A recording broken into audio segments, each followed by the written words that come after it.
कुंदन अपनी पत्नी पारो और 2 बच्चों मुन्ना और रिया के साथ रहता है। चारों का परिवार अच्छा खासा खुशहाल चल रहा था। लेकिन एक दिन उसकी पत्नी पारो सीढ़ियों से फिसलकर गिर गई और अस्पताल पहुंचने से पहले ही उसने दम तोड़ दिया। कुंदन की जिंदगी तो जैसे वीरान हो गई। बच्चे भी बहुत दुखी रहने लगे। इसी तरह देखते देखते 1 साल बीत गया। एक दिन कुंदन का मित्र उनसे मिलने आया। अरे कुंदन, तुम इन बच्चों के लिए दूसरी शादी कर लो। कम से कम बच्चों की ठीक से परवरिश तो हो जाएगी। मित्र के बार बार समझाने पर कुंदन तैयार हो जाता है। नई माँ रूपा शुरू में बच्चों और कुंदन का बहुत ख्याल रखती है, पर 6-7 महीने बाद ही वो कुंदन के जाने के बाद आराम से सो जाती।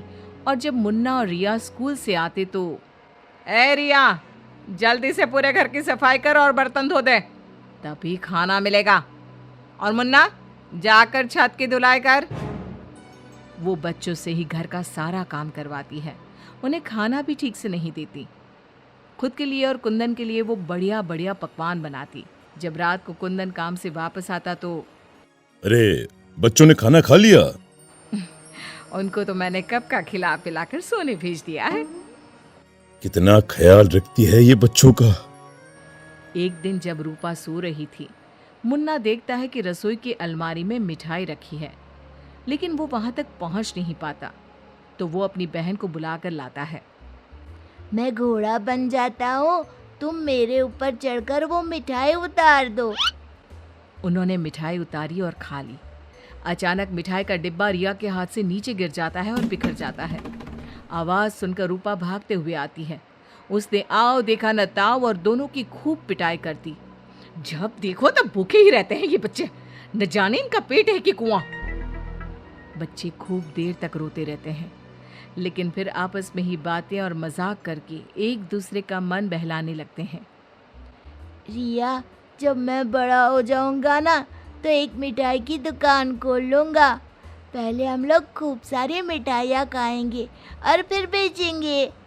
मुन्ना, मेरी तो शादी हो जाएगी, तुम अकेले ही सारी मिठाइयाँ खाओगे ना? अरे हाँ रे, तब तक तो मेरी भी शादी हो जाएगी। कुंदन जब घर आता है तब उसकी माँ बच्चों की खूब शिकायत करती है। अरे बच्चों, तुम्हारी माँ तुम्हारा कितना ध्यान रखती है। आखिर क्या कमी है तुम दोनों को? पिताजी, उनकी बात पूरी भी नहीं हो पाती कि हाँ हाँ कह दो कि मैं तुम्हें खाना नहीं देती, सारे दिन घर के काम करवाती हूँ, कह दो ना। मुन्ना चुपचाप खड़ा रहता है। अब तो हम दोनों को पिताजी से बात भी नहीं करने देती। नहीं माँ। मुन्ना और रिया बहुत दुखी होते हैं। रात को इन बच्चों ने नाक में दम कर दिया है, तुम इन्हें लेकर जाओ और कहीं जंगल में छोड़कर आओ। अरे ये क्या कर रही हो तुम? ये दोनों मेरे जिगर के टुकड़े हैं, इनके बिना मैं कैसे रहूंगा? कुंदन को बार बार समझाने पर भी जब वो नहीं मानता, तब उसे एक उपाय सूझता है। कुछ दिनों तक वो बच्चों के साथ खूब अच्छे व्यवहार का नाटक करती है। बच्चे खूब खुश रहते हैं। एक दिन, सुनो, जल्दी से नाश्ता लगाओ, मुझे 2 दिन के लिए शहर जाना है। रूपा बहुत खुश होती है। वो सोचती है कि ये तो बच्चों को जंगल में छोड़कर आने से रहा, मैं ही इन्हें छोड़ आती हूँ। कुंदन के जाने के बाद, बच्चे चलो, आज हम तुम्हारी नानी के घर चलते हैं। बहुत देर तक चलते चलते जब वो सब घने जंगल में पहुंच जाते हैं तब, माँ, इधर का नानी का घर है, लगता है हम रास्ता भूल गए हैं। अच्छा, तुम लोग यहीं रुको, मैं रास्ता पूछकर थोड़ी देर में आती हूँ। हाँ, ये कहकर रूपा उन्हें वहीं छोड़कर चली जाती है। बहुत देर हो जाती है और रूपा वापस नहीं आती तो, माँ कब आएगी भैया? इस तरह सुबह से शाम हो जाती है। जहाँ एक तरफ बच्चे जंगल में अपनी माँ का इंतजार कर रहे होते हैं, वहीं दूसरी तरफ रूपा घर में आराम से बैठी थी। इसी तरह 2 दिन बीत जाते हैं और 2 दिन बाद कुंदन जब घर वापस आता है तो, बच्चे कहाँ हैं? मैं उन्हें जंगल में छोड़ आई। ये तुमने क्या किया रूपा? बच्चे बेचारे जंगल में अकेले कहाँ भटक रहे होंगे? क्या किया तुमने ये? देखो, अगर तुम्हें अपने बच्चों की इतनी ही चिंता है ना, तो जाओ तुम और उन्हें ढूंढते रहो। कुंदन बच्चों को ढूंढने की बहुत कोशिश करता है, पर बच्चों का कुछ भी पता नहीं चलता। कुंदन बहुत दुखी होता है। अब वो हर रोज काम पर जाने के बहाने जंगल में बच्चों को ढूंढता हुआ भटकता रहता है। रूपा के जाने के बाद बच्चे रोते रोते आगे बढ़ने लगते हैं।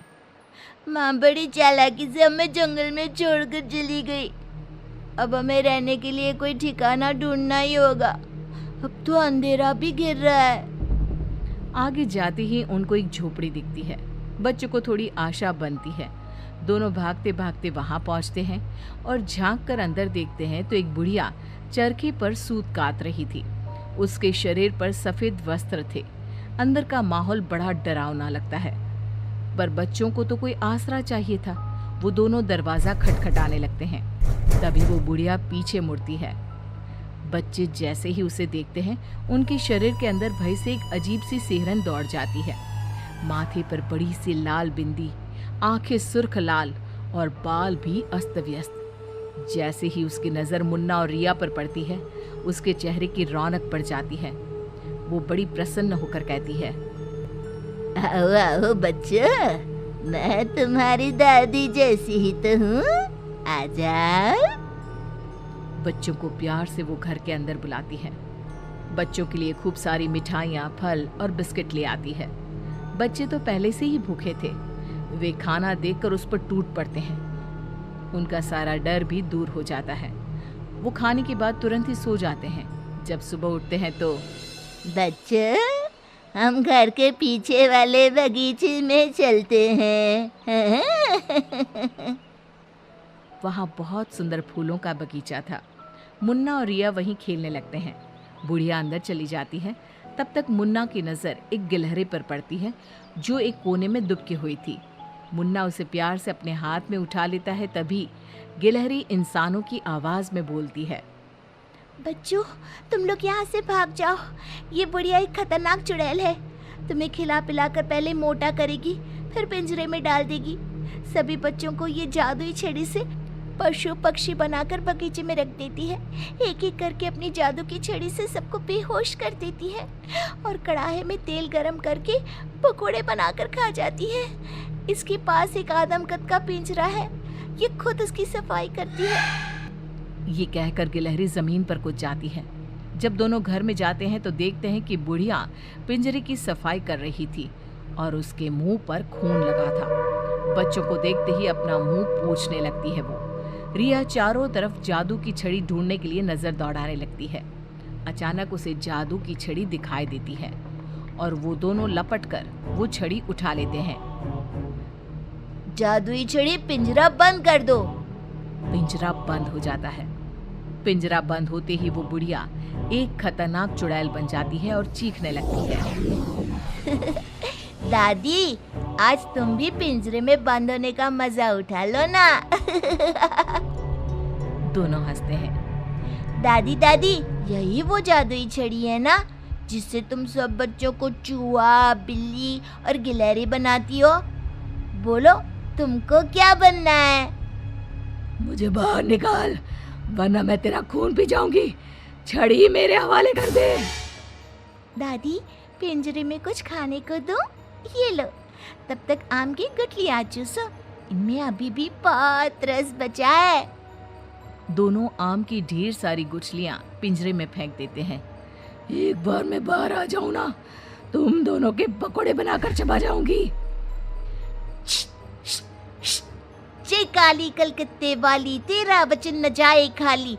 जादुई छड़ी, इस चुड़ैल को मछली बना दो। जादुई छड़ी, एक बड़े से कढ़ाई में तेल गरम कर दो। जादुई छड़ी चुड़ैल को मछली बना देती है। दोनों उसे उठाकर एक बाल्टी में डाल देते हैं। कढ़ाई में तेल गरम हो रहा होता है। मुन्ना और रिया दौड़कर बगीचे में जाते हैं। वहाँ बहुत सारे जानवर और पक्षी होते हैं। जादुई छड़ी, इन सारे लोगों को इनके असली रूप में बदल दो। तभी सारे जानवर और पक्षी बच्चों में बदल जाते हैं। सब कमरे में आ जाते हैं। हमें इस चुड़ैल ने बहुत तड़पाया है, चलो आज इसको मजा चखाते हैं। जादुई छड़ी, इस चुड़ैल को पिंजरे में डालकर फिर चुड़ैल बना दो। पिंजरे में कैद होकर चुड़ैल फिर चिल्लाने लगती है, ये सारे के सारे शैतान कैसे यहाँ आ गए? जैसे तुम पिंजरे में बंद हो गई वैसे ही हम सब भी यहाँ आ गए। सभी बच्चों ने पिंजरे में ठंडा ठंडा पानी फेंकना शुरू कर दिया। चुड़ैल पहले तुम नहा लो, फिर हम तुम्हें मछली बनाकर पकौड़े बनाकर खा जाएंगे। सभी बच्चे ताली बजाकर खूब हंसते हैं। बच्चों मुझे माफ कर दो, मैं कभी ऐसा नहीं करूंगी। एक बार मुझे पिंजरे से निकाल दो। दोस्तों, क्या हमें इस चुड़ैल की चिकनी चुपड़ी बातों में आना चाहिए? नहीं, बिल्कुल नहीं। नहीं, बिल्कुल नहीं। मुन्ना जोर से छड़ी फटकारता है। जादुई छड़ी, इस चुड़ैल को मछली बनाकर कढ़ाई में डाल दो। मछली की कढ़ाई में गिरते ही बहुत तेज आवाज होती है, जैसे कहीं बिजली चमकी हो। सभी बच्चे डरकर एक दूसरे से चिपक जाते हैं। मछली का आकार बहुत बड़ी सी चुड़ैल का हो जाता है। वो बार बार कढ़ाई से निकलने की कोशिश करती है। सभी बच्चे मिलकर उसे फिर कढ़ाई में ढकेल देते हैं। अंत में वो गरम तेल में जलकर मर जाती है। सब बच्चे खुश होकर तालियां बजाने लगते हैं। मुन्ना जादू की छड़ी की सहायता से सभी बच्चों के साथ शहर आ जाता है। जब वे अपने घर पहुंचते हैं तब पिताजी, हम आ गए। कुंदन उनकी आवाज सुनते ही भागता हुआ आता है। बच्चों को देखकर उसकी आंखों से झरझर आंसू गिरने लगते हैं।